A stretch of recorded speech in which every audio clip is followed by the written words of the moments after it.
Prihatin TV, suara prihatin rakyat. Beruk ni kalau sebut G-string, dia faham lah.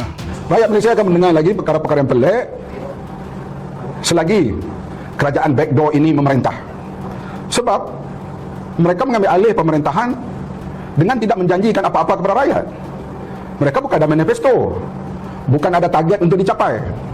Oleh itu mereka boleh buat apa saja. Rakyat jangan salahkan mereka, karena mereka ambil alih kerajaan melalui curi, lari daripada mana rakyat. Rakyat memilih Pakatan Harapan. Pakatan Harapan kita ada manifesto, dihantam, ditegur oleh rakyat kerana bila kita tidak mencapai apa yang kita janjikan, bahkan sampai ke peringkat memaki hamun sebab kita tidak mencapai apa yang kita janjikan. Tapi kerajaan pimpinan Tan Sri Muhyiddin Yassin tidak ada target apa-apa. Mereka boleh buat, mereka boleh tak buat. Rakyat hanya mampu melihat dan menengok, dan kita akan lihatlah perkara-perkara yang pelik lagi akan berlaku. Dan mereka yang didakwa di mahkamah sekarang ini sedang senyum lebar menunggu giliran barangkali untuk mereka ditarik tuduhan. Oleh itu mandat rakyat perlu dikembalikan. Mandat rakyat diuji setiap 5 tahun dan rakyat berhak untuk memilih menolak mana-mana pemerintah yang mereka mahu. Bukan mandat rakyat. Siapa saja jadi wakil tak apa, biar beruk sekalipun. Kalau nak beri pandangan pun, kalau nak keluarkan kenyataan, biarlah berpandu atau berdasar kepada fakta, bukan ikut perasaan saja. Kita sering dengar dah setahun kebelakangan ni, mereka duduk cerita pasal mandat rakyat. Rakyat's mandate, people's mandate. Apa dia mandate rakyat tu? Faham tidak? Mereka menggunakan istilah mandate rakyat tanpa mengetahui apa maksudnya. Mandate rakyat ni ialah mandate yang rakyat beri kepada wakil mereka. Kita Malaysia ni, kita mengamal representative system of government, iaitu kerajaan yang berwakil. Dan wakil kita yang dipanggil wakil rakyat mewakili kita di dalam parlimen. Jadi kita pilihlah siapa kita nak sebagai wakil kita. Dan kita beri mandate, kita beri kuasa kepada mereka untuk bertindak bagi pihak kita. Bermaknanya kita serah kuasa kepada mereka. Kita bagi mereka power of attorney, iaitu kita mandate kepada mereka apa saja keputusan yang perlu mereka buat. Dan kebiasaan kita akan pilih mereka berdasar kepada janji-janji mereka. Semasa kempen pilihan raya mereka janji ini dan janji itu, maka kita pun berdasar kepada janji mereka, kita akan memberi undi kepada mereka. Kita akan pilih mereka menjadi wakil kita. Dan apabila kita sudah mengundi dan mereka sah, sudah menang pilihan raya dan menang undi yang terbanyak, maka mereka akan mewakili kita di parlimen. That's it, habis tugas kita. Tugas kita ialah mengundi, kita pilih wakil yang kita rasa wajar mewakili kita atau yang kita percaya boleh diamanahkan untuk mewakili kita, dan selepas kita beri amanah kepada mereka, kita serah mandate kepada mereka, maka habis tugas kita. Sekarang ni tugas mereka. Kalau mereka pecah amanah, kalau kita undi untuk mereka berdasar kepada janji-janji tertentu, apabila mereka sudah sampai di parlimen, mereka mungkir janji, mereka pecah amanah, maka too bad lah. Sebab kita percaya mereka, kita beri mandate kepada mereka, kita undi mereka untuk mewakili kita. Selepas kita dah pilih mereka dan mereka menang dan mereka menjadi wakil kita atau wakil rakyat, mereka mungkir janji, pecah amanah, kita kena tunggulah 5 tahun akan datang untuk tendang mereka keluar. Nothing we can do anymore. Pasal tu kita kena pilih dengan bijak. Jangan kita tutup mata. Tapi kebanyakan orang Malaysia, rakyat Malaysia, kita tak kisah siapa wakil kita. Siapa saja jadi wakil tak apa, biar beruk sekalipun. Saya ingat lagi dia orang kata, biar tunggul kayu pun, asal lambang tu lambang parti saya.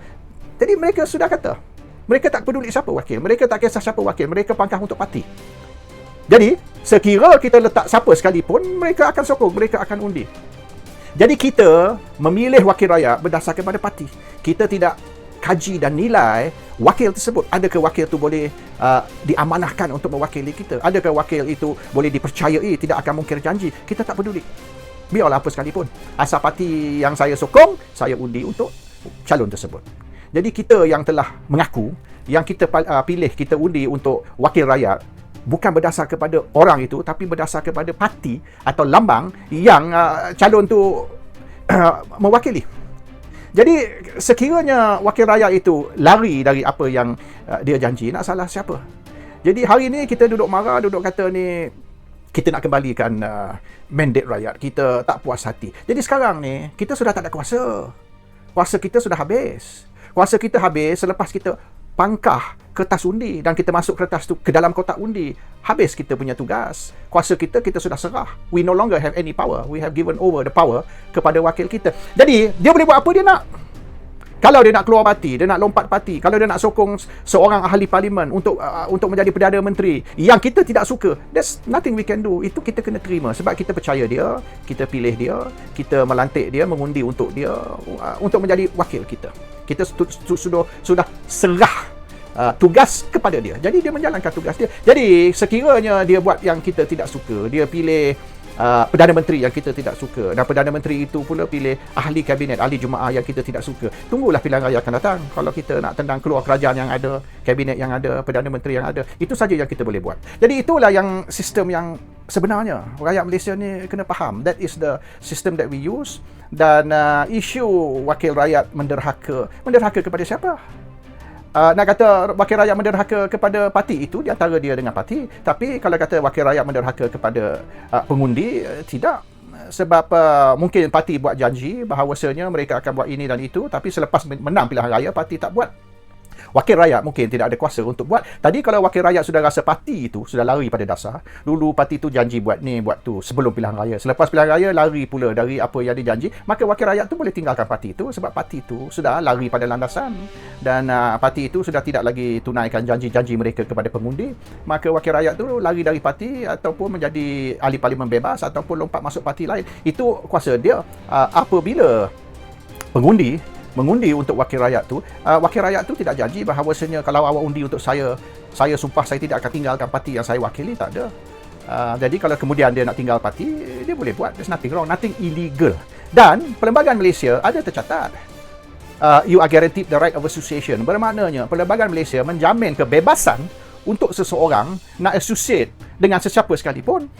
Kalau kita nak sekat dia dari keluar parti, sekat dia dari tinggal parti, masuk parti lain, bermaknanya kita sudah melanggar perlembagaan.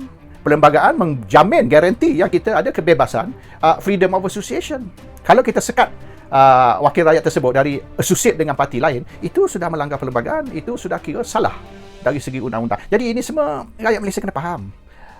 Dan kalau ada satu undang-undang kemudian yang menyekat seorang wakil rakyat dari lompat parti, maka perlembagaan perlu dipinda, iaitu you have the right of association, kecuali dan apa yang boleh dikecualikan, misalnya kecuali you masuk parti politik, you bertanding parti politik, you tak boleh lompat parti, itu kena letaklah di dalam perlembagaan supaya menjadi undang-undang yang sah. Kenapa rompak di tengah jalan? Ini kerajaan celaka merompak di tengah jalan. Ini bekas Menteri Pertahanan tau. Ini bekas Menteri Pertahanan tau. Jangan lupa bantu like dan subscribe Prihatin TV. Sehingga bersiaran lagi. Assalamualaikum.